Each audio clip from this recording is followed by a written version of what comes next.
Hi, I'm Laura Post. I play Queen Nehelenia in Sailor Moon, Sailor Stars. This blissful silence. A world where even time and light are frozen. A world where my beauty lasts for all eternity. Yes, this is where I truly belong.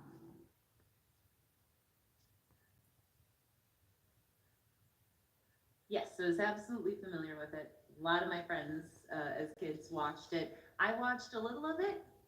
It sort of winged me because I was into anime, but I didn't quite get fully into Sailor Moon. So this whole season and a few of the previous seasons were totally new to me auditioning, but I am definitely familiar with Sailor Moon.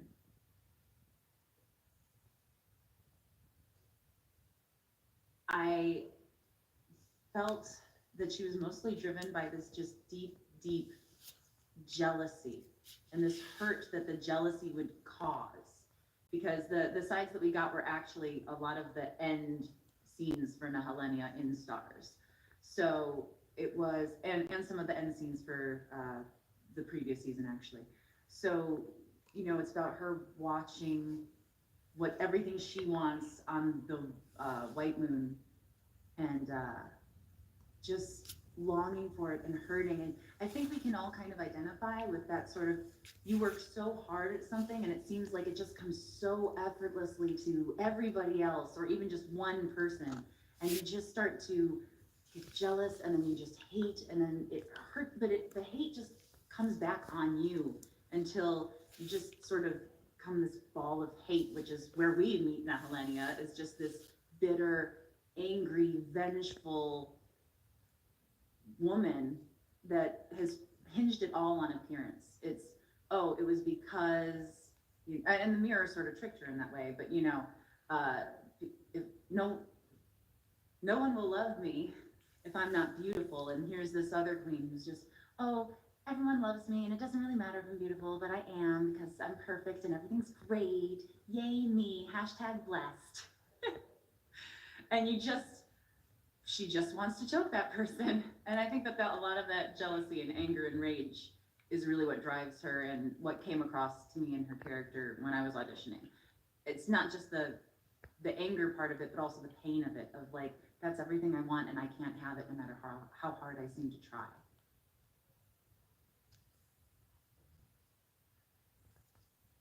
I learned a lot more about her relationship with Pegasus when we started recording, and that added an extra layer to like everything she had already stacked on top of herself.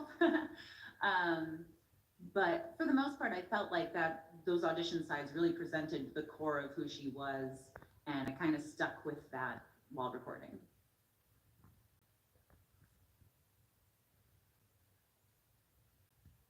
Yeah, there's definitely no justifying her actions, but I do think that I was able to sort of feel for her and understand why she was doing what she was doing, because for her, everything's coming from a place of hurt and jealousy and anger and insecurity to herself.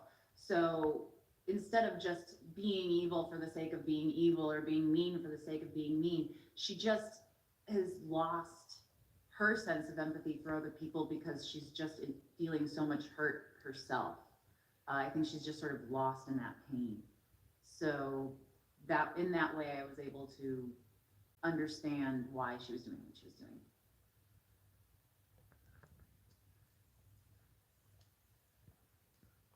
I did know that she was going to come back because, I read up before I came in to record.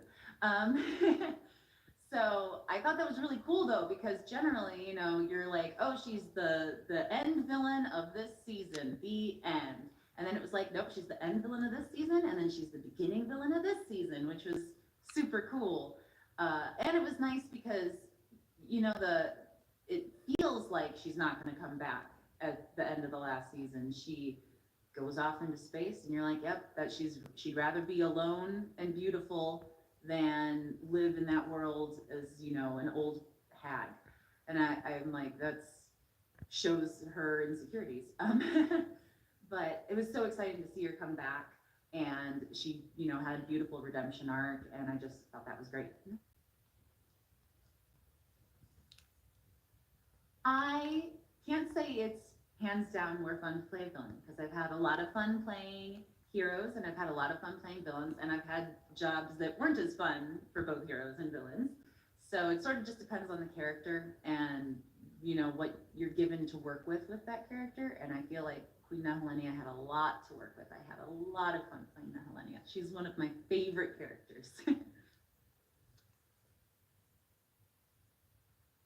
My favorite scene is the scene where she's doing the flashback and she's being enchanted by the mirror and tranced, and she's repeating the always remember not to forget, a child's dream is a dream they should never get, over and over. And she goes from being like, I'm Queen Nehelenia to like, I'm Queen Nehelenia. And it's the gradual progression was just really fun to record. I had so much fun in the booth doing that.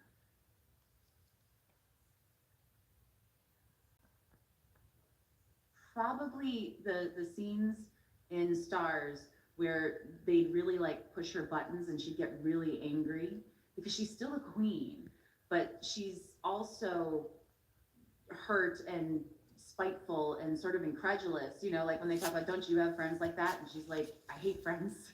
Friends are terrible. But it is coming from that wounded place of, I don't have friends, and so you're stupid to talk about friends. But she also still has to sound like regal and queenly because she is still Queen Nehelenia. So it's sort of fun to figure out how to express that really ugly anger, but in a pretty package.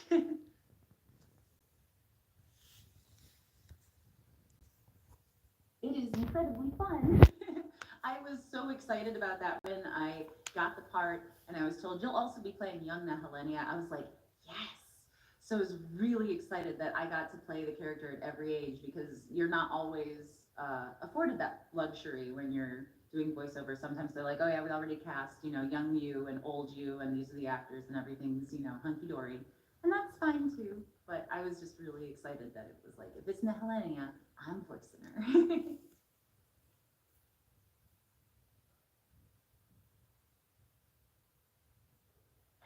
They're all, I mean, especially even though it's the same character, like you're all in your own different headspace uh, at all these different ages. So, for example, when I play young Nehelenia, she has, at least the way I played her, is she has memories of what happened, but they're memories from a dream almost. So she doesn't quite, she takes the messages, but she doesn't realize that no, that all actually happened. Is it really possible to start over?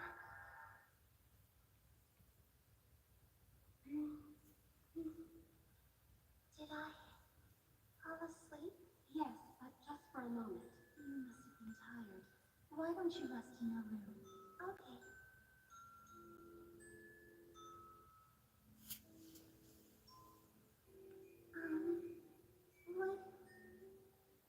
Would someone be able to sing me a lullaby? So, she's still kind of innocent. She's still looking for that human connection. And I feel like there's that vulnerability in her voice when she like asks if, someone could read her a story. She's so cute. And then same thing when she's, older than Helenia.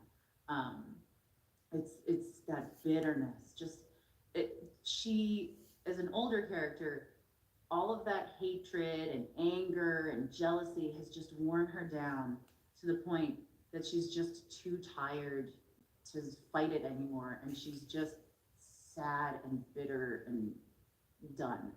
I had no one with whom I could share my joy or my sadness. For so long, I had to endure that loneliness. But then finally, the mirror saved me from that horrible feeling.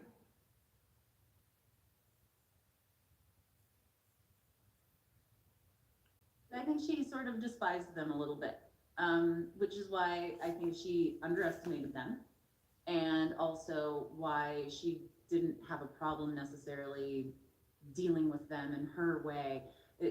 She's like, they're too naive and stupid and childish to have seen through what I'm doing, so that's their problem, right?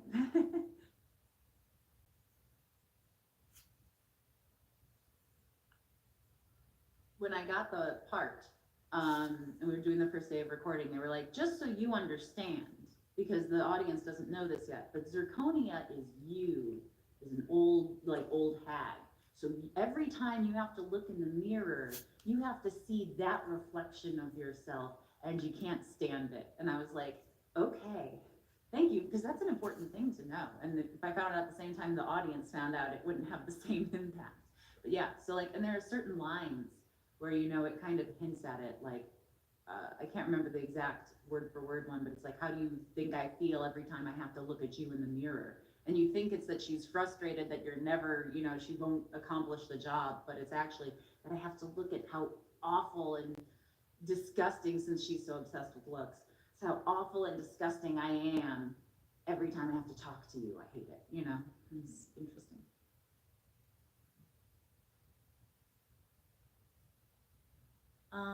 Yes, I think you really need to learn to just let jealousy go and not harbor that resentment toward other people, as easy as it sometimes can be. Because it just really, it can take you to terrible dark places.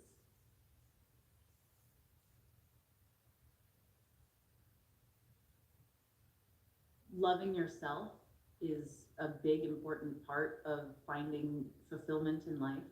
Uh, you know, the whole reason she sort of got obsessed and entranced by the mirror in the first place was because she felt insecure and was hanging too much on her looks. She wanted to be young and beautiful forever because she felt like people wouldn't love her if she wasn't young and beautiful, which isn't the truth. And also the way that she does all these, a different lesson. So there's loving yourself, that's one. And another lesson is at the end of her arc. You know, she's being just terrible and awful to everybody around her. And Sailor Moon's like, look, kill me, but release my friends, and they will be your friends, and they will love you even with all of these awful things you've done. They will be your friends, and they just give them a chance. And I think that's sort of part of what breaks her a little bit and makes her realize that she needs to let people in, which I think is a lesson she takes with her when they send her back in time, essentially.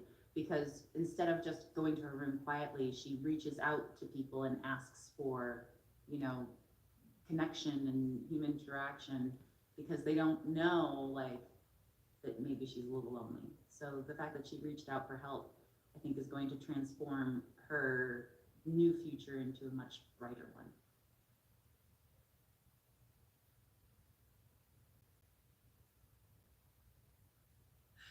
I don't know. No, truly, because like if I had henchmen in real life, you know, I'd be like, great, you do my dishes, you make that doctor's appointment for me. I don't want to have to do anything. I'm just gonna sit and play video games. Cool. But also, there's so much management you have to do. I mean, look at how many she went through, and they couldn't get, you know, the basic things done. I don't know. I feel like managing your henchmen is a full-time job, so I think I'd rather just stick as a one-woman show.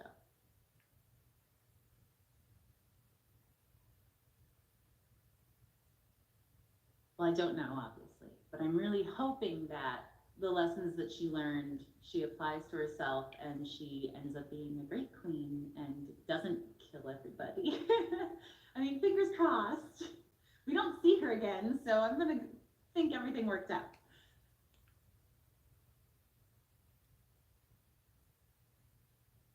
I just want to say thank you so much for watching Sailor Moon. Thank you for watching Sailor Moon, Sailor Stars. And I hope you love Nehelenia in the end. I know she's sort of despicable, but yeah, I hope you come to love her the way I loved her. And I wish you all sweet dreams.